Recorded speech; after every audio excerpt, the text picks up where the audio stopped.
নমস্কার বন্ধুরা, আপনারা দেখছেন কুকিং হাউস অফ অনিমা। আজকে একটা নিরামিষ রেসিপি তোমাদের সাথে শেয়ার করব। তার জন্য আমি একটা পেঁপে নিয়ে নিয়েছি আর ছোলার ডাল নিয়ে নিয়েছি। ছোলার ডালটা 7-8 ঘন্টা ভেজানো ছিল। পেঁয়াজ রসুন ছাড়া সম্পূর্ণ নিরামিষ একটি রেসিপি। তাহলে আমি কিভাবে করব সম্পূর্ণটা দেখার অনুরোধ রইল। এদিকে দেখো, একটা প্রেসার কুকার বসিয়ে দিয়েছি, একটু জল সমেত বসিয়ে দিয়েছি। এবার এখানে আমি একটুখানি সাদা তেল দিয়ে দিচ্ছি। এবারে যে ছোলার ডালটা ভেজানো ছিল সেই ডালটা আমি দিয়ে দেব। তেলটা দিলাম এই কারণে, যারা লাইক দিতে ভুলে গেছে প্লিজ একটা লাইক দিয়ে ভিডিওটি কন্টিনিউ করো। তেলটা দিলাম এই কারণে, তাহলে ডাল দিচ্ছে, ডালের তো ফেনা হয়ে ওরা পুরো প্রেসার কুকার ছাপিয়ে যায়, সেই জন্যই আমি ডালটা দিয়ে দিলাম।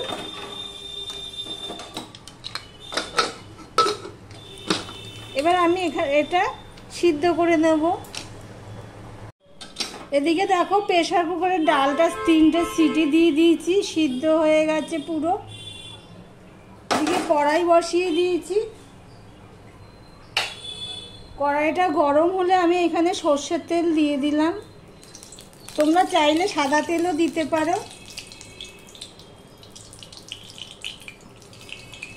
বেশি দিইনি, দেখো অল্পই দিয়েছি সর্ষের তেল।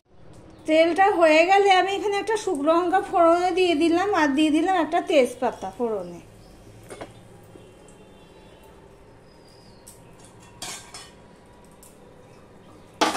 আর অল্প জিরে দিয়ে দিলাম। সম্পূর্ণ নিরামিষ একটা রেসিপি, ভিডিওটি স্কিপ না করে পুরোটা দেখবে। এবারে দেখো, আমি পেঁপেগুলো কেটে নিয়েছি, ঠিক এইভাবে ছোট ছোট করে কেটে নিয়েছি। আমার নখের অবস্থা খুবই খারাপ, অর্ধেকটা উঠে গেছে, বাঁহাতেই বেশি করছি। ফোড়নটা হয়ে গেলে আমি পেঁপেগুলো দিয়ে দিলাম। জানলাটা বন্ধ করে দিয়েছি, জানলা দিয়ে এত হাওয়া আসছে।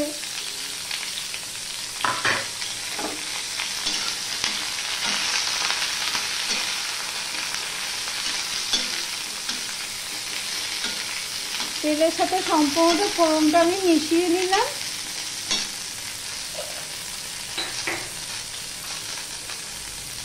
দিয়ে দেখো, আমি এইটুকুই নুন দিয়ে দিচ্ছি।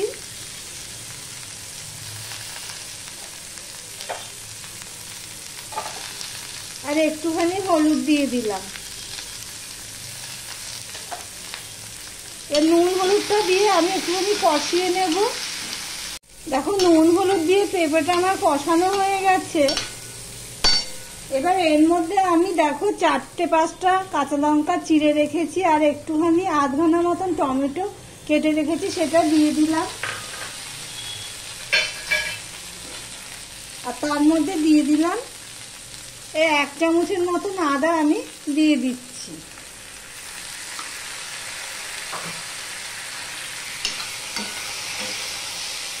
দিয়ে সম্পূর্ণটা মিশিয়ে নেব, নিয়ে একটুখানি কষিয়ে নেব।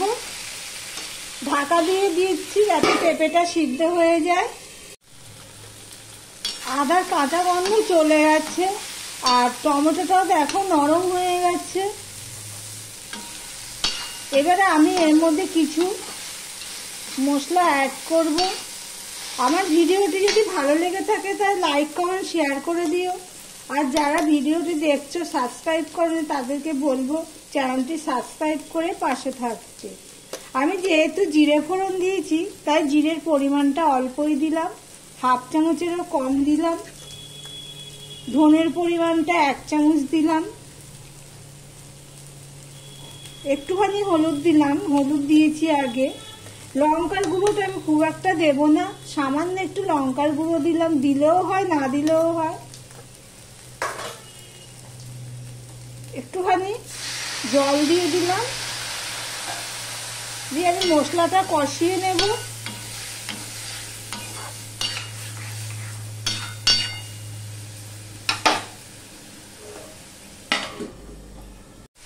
দেখো, মশলাটা কষানো হয়ে গেছে। এবারে এর মধ্যে আমি একটু চিনি দিয়ে দেব। চিনিটা তোমাদের প্রয়োজন অনুযায়ী দেবে, দিতেও পারো নাও দিতে পারো। আমি 2 চামচের মতন চিনি দিয়ে দিলাম। দিয়ে আমি আরেকটু কষিয়ে নিব। এই রেসিপিটি ভাত রুটি দুটোর সাথেই খাওয়া যাবে, সম্পূর্ণ নিরামিষ একটা রেসিপি।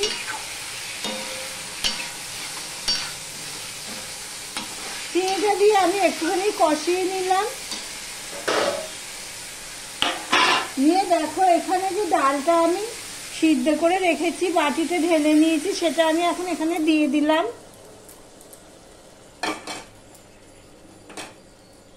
ডালটা সিদ্ধ হয়ে গেছে, এই দেখো পুরোটা সিদ্ধ হয়ে গেছে, পেঁপেও সিদ্ধ হয়ে গেছে। জলটা আমি বেশি দেব না, এইটা বেশি পাতলা হবে না, তাই জন্য এইটাই থাকবে জল। দিয়ে ঢাকা দিয়ে আমি ফুটিয়ে নেব। ঢাকা দিয়ে আমি 5 মিনিটের মতন ফুটিয়ে নিয়েছি। এবারে এর মধ্যে নিরামিষ রান্নাতে একটুখানি ঘি দিলে ভালোই লাগে, তাই আমি 1 চামচ ঘি দিয়ে দিলাম।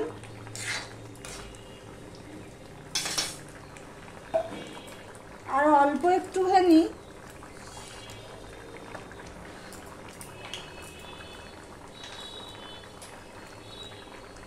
এই 1 চামচের মতন আমি গরম মশলা দিয়ে দিলাম। তোমরা এখানে চাইলে গরম মশলাটা ফোড়নে দিতে পারো, আমি আর ফোড়নে দেওয়া হয়নি তাই এখন দিয়ে দিলাম।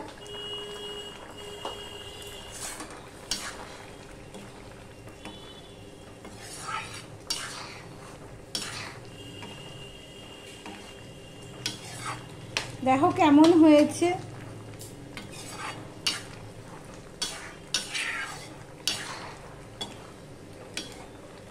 তাহলে পেঁপে দিয়ে ছোলার ডালের রেসিপিটি তোমাদের কেমন লাগলো কমেন্ট করে জানিও। ঘি গরম মশলা দিয়ে আমি 5 মিনিটের মতন ঢাকা দিয়ে রেখে দিয়েছিলাম গ্যাসটা অফ করে। তরকারিটা কেমন হলো সেটা তো তোমাদেরকে দেখানো হয়নি।